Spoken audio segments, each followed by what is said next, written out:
previously on Busy Hill. A post-mortem is when you are dead. You couldn't go and do. You can't observe a white person being Uh, cut you as can't, part of the you post-mortem. can't observe a dead white person. Fortunately for us, at the University of Natal, we saw everybody, which would give us loans, Yeah. and thus you had to struggle. And of course, we came from families which had nothing. Yes. They put their last cent to take you through university. And even if they had money, Yeah. they couldn't buy property or anything Yeah. To be a collateral. to be a collateral. Zwelidumile, Bambisa. Gregory Mbambisa. Sispink.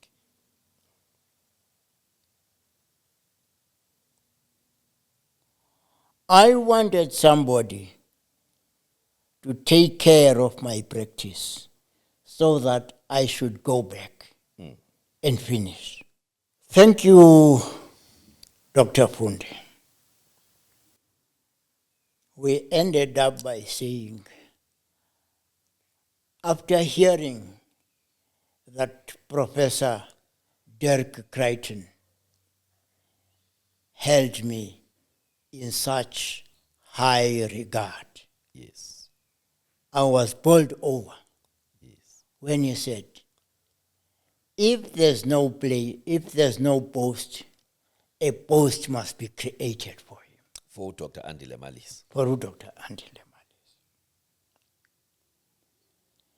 Ngenene ke ndabuyela ngo-1974. Ndincedwe ngumambele To get a local. uDr. Bala uba makahambe undoda yakhe iyokundibambela pha as a locum, Yes. A lady friend. a-Lady Frere. Wathi ke kuba etyisiwe, wavuma ke uQhudeni waya uMthembu. Ndafika ke ngo-1974. From 1974 backwards, the conditions for fellowship changed. Earlier on, you used to take the final. When you are taking the final, it was 3 papers. Yes. A basic science paper, which we call a basic science paper, an obstetric paper, and a gynae paper. At the end of which, if you pass, you get the fellowship. Yes. Now they changed it. You had to do the primary and then the final. So in 1974, I went back to medical school, this time as a registrar. But the people who were my registrars previously Before were you left. now my consultants, Yes. like Professor Green Thompson, Yes. Professor Moodley, Yes. and Jack Dr. Moodley. P.M. Schwenne. Nevertheless,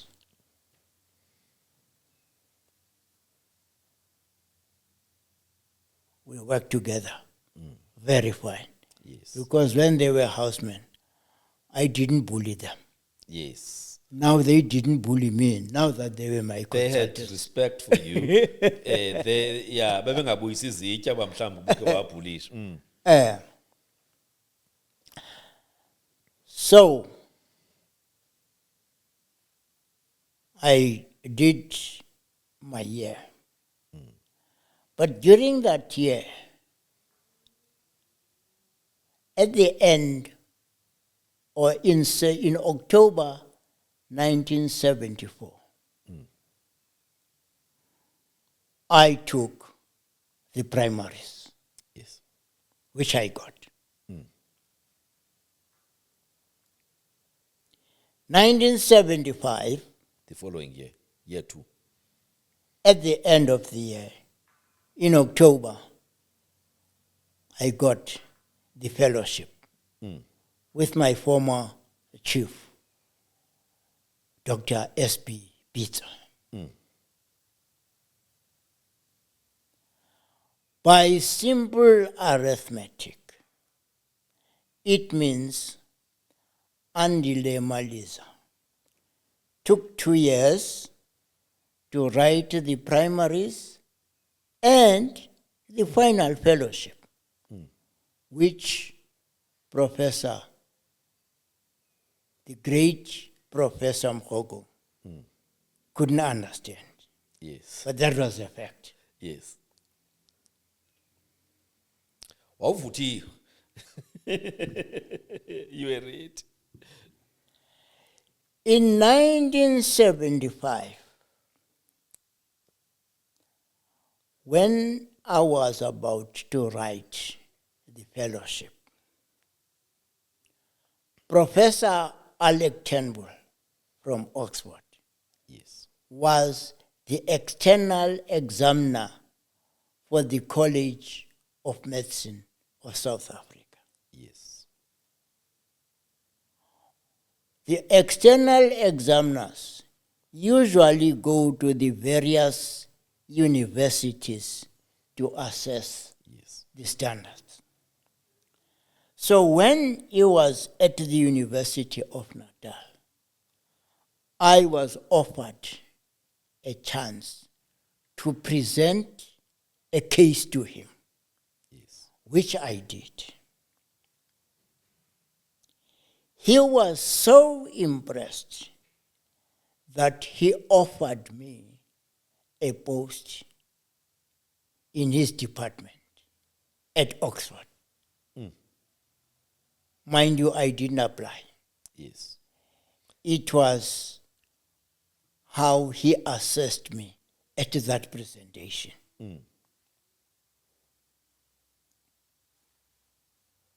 You must have really, really impressed him. Otherwise, I could not have. No Jack and Jill just applies and gets into Oxford. Yes. No. No. Yes. No Jack and Jill. Yes. Professor Philpott was worried. Eh. He was mesmerized. Eh. But Professor Alec Turnbull was mesmerized too, to such an extent that he offered me Oxford is not the kind of place who a get post ban. in his department. Yes.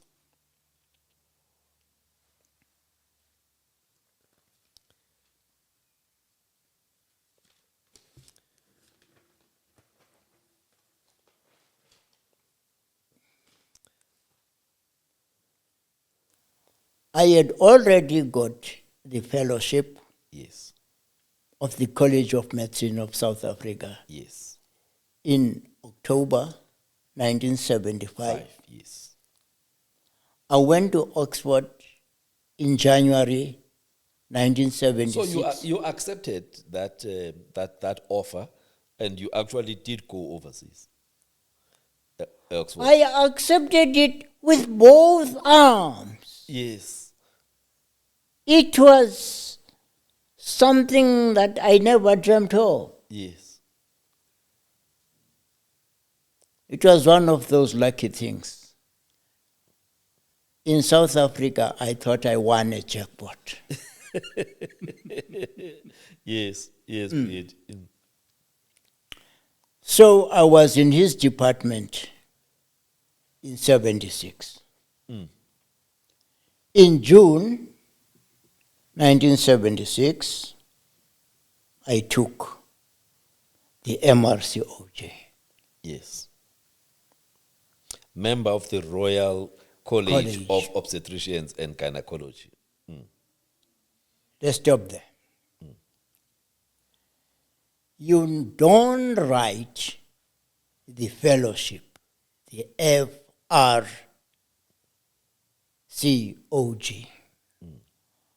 After 10 years practicing obstetrics and in good standing, they offer you An opportunity. the fellowship.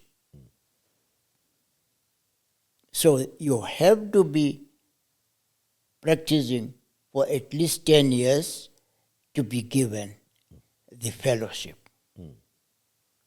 which I have.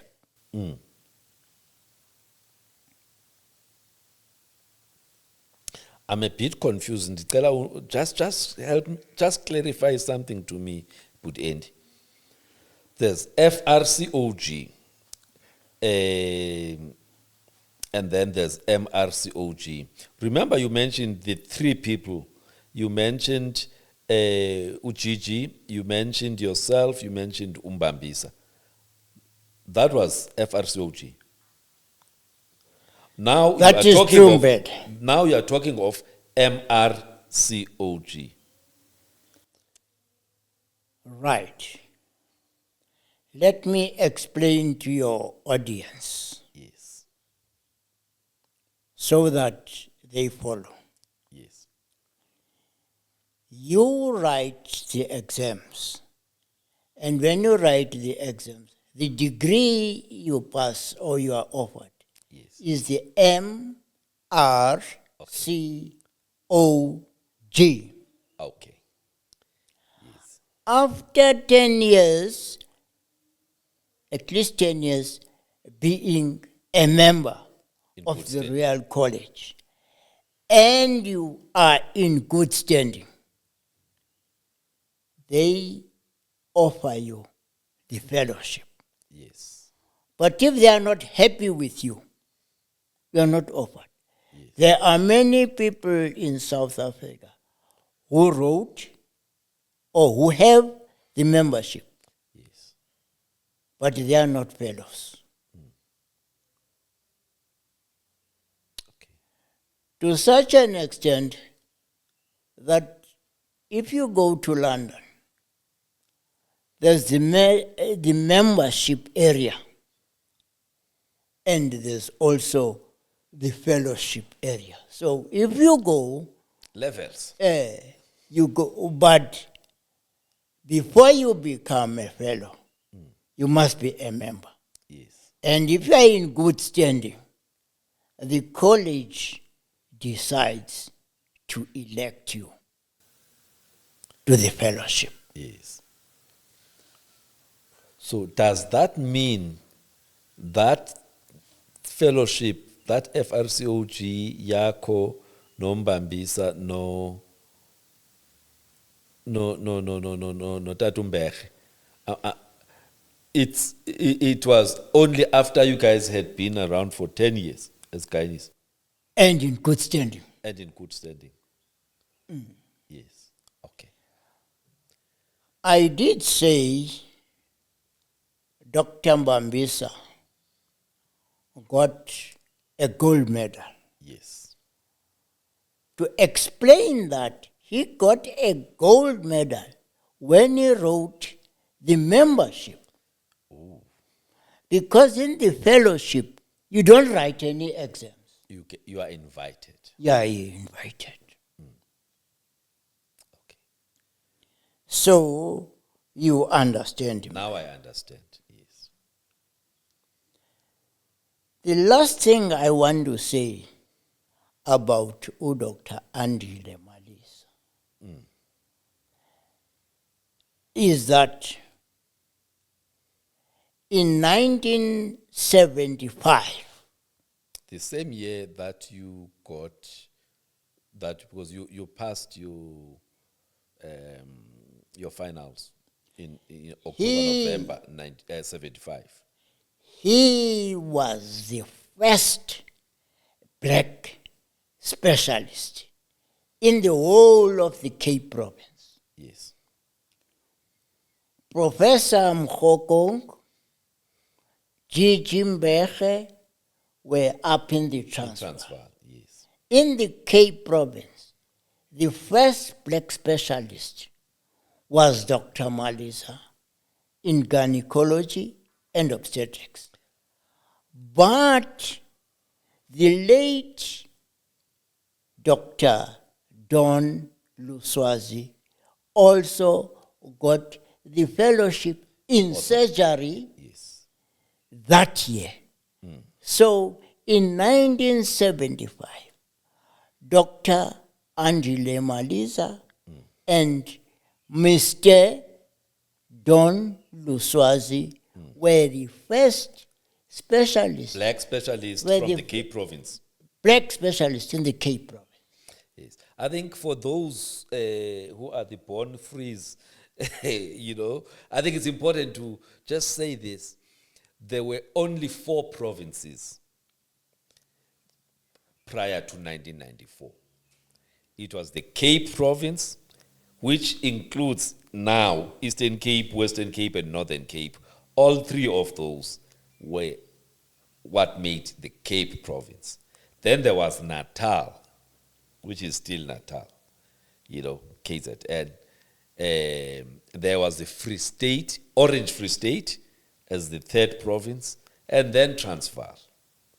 So Cape Province was one of the largest provinces, of the 4 provinces, the South Africa, Republic of South Africa, pre-democracy. Yeah. So he was the first black African specialist in that province in obstetrics and gynecology, right? Whilst another, he said Mr. Don Luswazi. So, surgeons were referred to as misters, even though they are doctors. But, that's why when somebody says Mr. Nyati, I don't take offense because it's actually a promotion. It's a promotion. You are actually saying, You are a surgeon. The surgeon. Yeah. Yeah, so I never correct people when they say Mr. Nyati, you are promoting me. Yes. No. I wanted to contextualize when he says the first Cape Province. That's the three current provinces that made one province, yes. So it goes without saying that myself and the late Mr. Don Luswazi, Yes. we are trailblazers and pioneers In the Cape Province. in And the also Cape the country as well, yes. and in the country. Yes. Agreed. When UNITRA opened, UNITRA is the University of Transkei. Yes. When UNITRA opened, and they opened the medical school That's 1985. as the first black specialist gynecologist in that area. Nobody came to recruit me to join the establishment.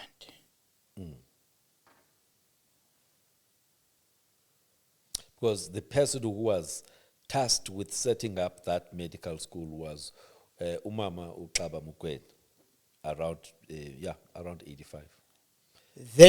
Tasked by Ukate Matansim. They went to Uganda Yes. and got a Ugandan professor Yes. to start the medical school. I thus went back to the University of Natal, Your alma mater. my alma mater. That is where I met or I taught Dr. Fundi and the others. Yes. That's very true. That's very true. Yes, yes, yes, yes. Andile Povuganda, Dr. Tumsani Pomela, and others. Yes. In the late 80s, there was great instability in Natal, political. Yes. Inkatha was against UDF and ANC. Yes. If you didn't have to be anything, any professional attachment, but if you're not speaking Zulu, it was taken that you are UDF or ANC, and therefore You are an enemy. an enemy to the people of Natal. Yes. As a result of that instability, I had to relocate to Port Elizabeth to save myself and my family. Wise decision at the time. Strange enough, when I applied to Livingstone Hospital and to Doranginza Hospital, I was not taken. With all your credentials, they still didn't see how you would add value. How can you not have a place for an FRCOG and an FCOG? That is the story of the black South Africa. You're not even being recognized at home Before at 2 levels. The starting 94. of the university, you were not considered. And even when you come back to Livingston, which is still part of the same province that birthed you, you were not given an opportunity. All I want to say is that black men, you are on your own. Yes, Steve Biko.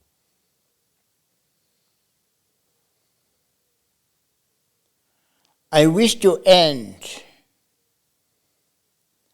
this talk, if you were to allow me, We're not going to end it exactly now, but you can end. Dr. Fundi, There's a few questions I still need to ask. by this quotation. Yes. Thomas Gray, 1751, Yes. recognized the predicament we, the Africans, had. I quote, Yes. "Full many a flower is born to blush unseen and waste its sweetness, on the desert air." Full stop. Unquote. Kakunabe. Unpack that quotation. There's a reason you chose it. But for the audience and for the viewers, because that's deep. Full many a flower. Many people who are flowers in the world are not recognized, is born to blush unseen and waste its sweetness on the desert air. Here you are. You are Dr. Andy Lemalis. Yes. Was not taken in Port Elizabeth. Yes. He was not taken in the Unitra University because he's black. This is why I say, black men, you're on your own. Indeed. Indeed. And sometimes the very black people are gatekeepers to ensure that that sweet flower, or that flower with a lot of sweetness, never gets to be given its use. Never gets to be appreciated. Indeed. Indeed. Now, Putendi, I want us to talk about, because remember the title of this conversation is Travels and Tribulations of Early Black African Gynecologists. Now, besides the prepared stuff, if you had to talk to a newly qualified young black gynecologist like late Professor Mayusi's daughter, who's just qualified a few years ago as an ONG specialist and is now, I think, pursuing cardiology in ONG. If you had to talk to a young person like that about the challenges that a black gynecologist, an average black gynecologist, had to navigate, in just few words, what would you say, Nje? How easy? And I'm going to ask you in the context, Putendi. I interviewed another colleague, elderly colleague, who was the first black physician and first black cardiologist, age 92 now, or 92, 94 now.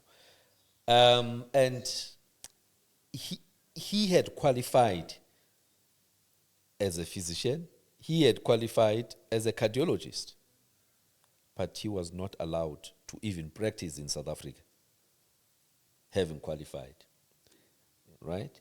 And you went to? And then Wapela, here to the neighboring countries, wawa cardiologist,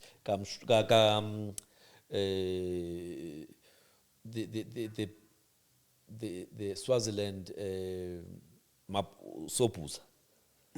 And then later, Waya Elusuthu. And then into South Africa through Ibo Putatswana. So ndizama ukuthi to just show how difficult that sometimes even qualification did people would put would put limitations zokuthi you don't get to be the person you are qualified to be. So now back to gynecologists.